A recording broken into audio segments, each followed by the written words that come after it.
মন্দিৰত ঐনবেলিৰ দৰে এইবেলিও শ্ৰী শ্ৰী মা মনসা পূজা অৰ্চনা কৰে যদিও দেশৰ লগতে ৰাজ্যত মহামাৰী কৰোনা ভাইৰাছৰ বাবে চৰকাৰে বান্ধি দিয়া নীতি নিয়ম মানি আৰু সামাজিক দূৰত্ব বজাই ৰাখি অনুষ্টুপীয়াকৈ পূজা ভাগ কৰে বুলি আমাৰ সংবাদ মাধ্যমক জানিবলৈ দিয়ে। আনহাতে ৰঙামাটি দুধকৌৰী মন্দিৰত ঘট পূজা কৰি সামৰি থয় বুলি জানিবলৈ দিয়ে। তেওঁলোকে কি কয় চাওঁ আহক বিশেষ প্ৰতিবেদনত।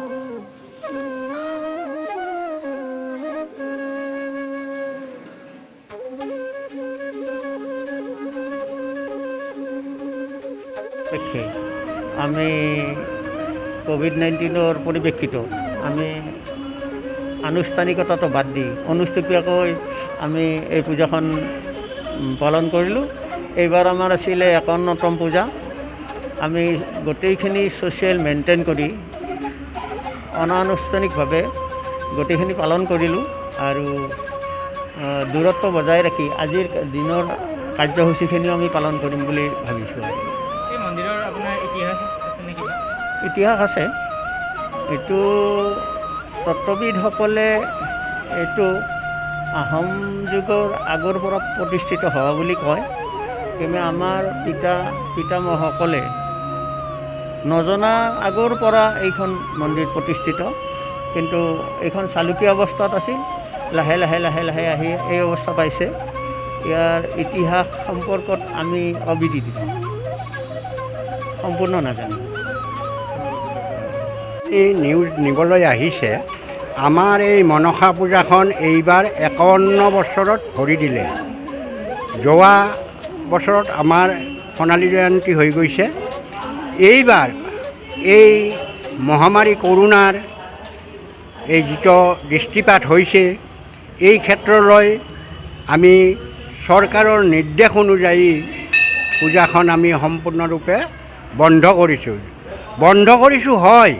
ধৰ্মীয় অনুষ্ঠান যিখিনি আছে, সেই অনুষ্ঠানৰ আমাৰ যি কৰ্ম, আমি যোৱাকালি আমাৰ ঘট পূজা হিচাপে সীমিত সদস্যৰে আমি সেইখিনি পালন কৰোঁ।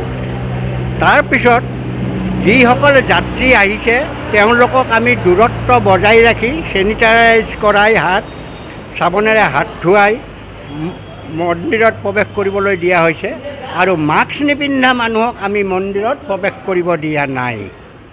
তেওঁলোকক আমি বাহিৰ কৰি দিছোঁ যে মাস্ক নিপিন্ধা মানুহ যদি ইয়াতে যদি কোনোবাই ধৰে তেতিয়া 1000 টকা ভৰিব লাগিব। হয়, তুমি দিব নোৱাৰিলে আমি ৰাইজে দি হ'লেও তোমাক উদ্ধাৰ কৰিব লাগিব।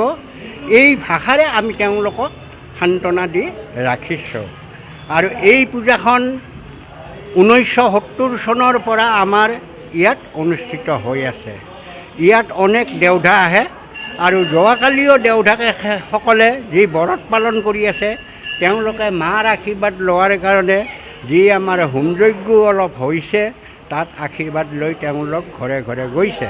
নহ'লে আজিও ইয়াতে আমাৰ দেওধাৰ নৃত্য প্ৰদৰ্শন চলিলে হয়, কিন্তু আমি ৰাইজে চৰকাৰৰ নিৰ্দেশ অনুযায়ী যি সীমিত হিচাপে কৰ্মটো কৰিব কৈছে, তাক ৰাখি আমি কৰ্মখিনি কৰিছোঁ। আজি দেওধাসকলক আহাৰ পৰা বঞ্চিত কৰিছোঁ।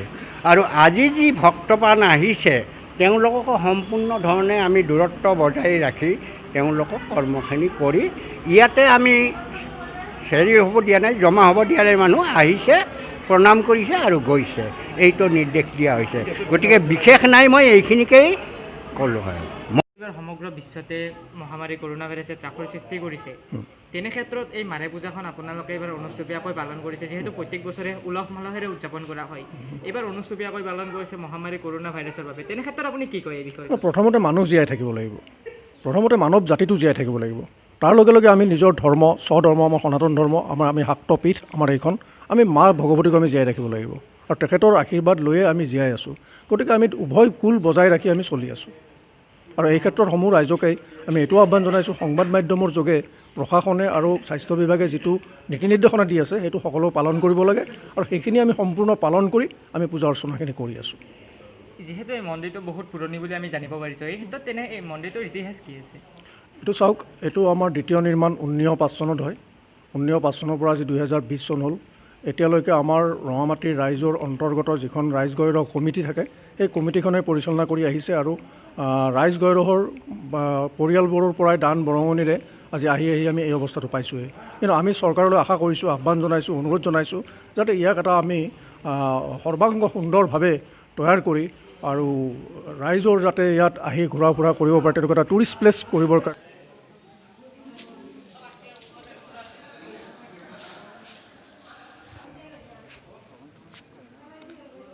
কিমান দূৰ ইয়াৰ পৰা?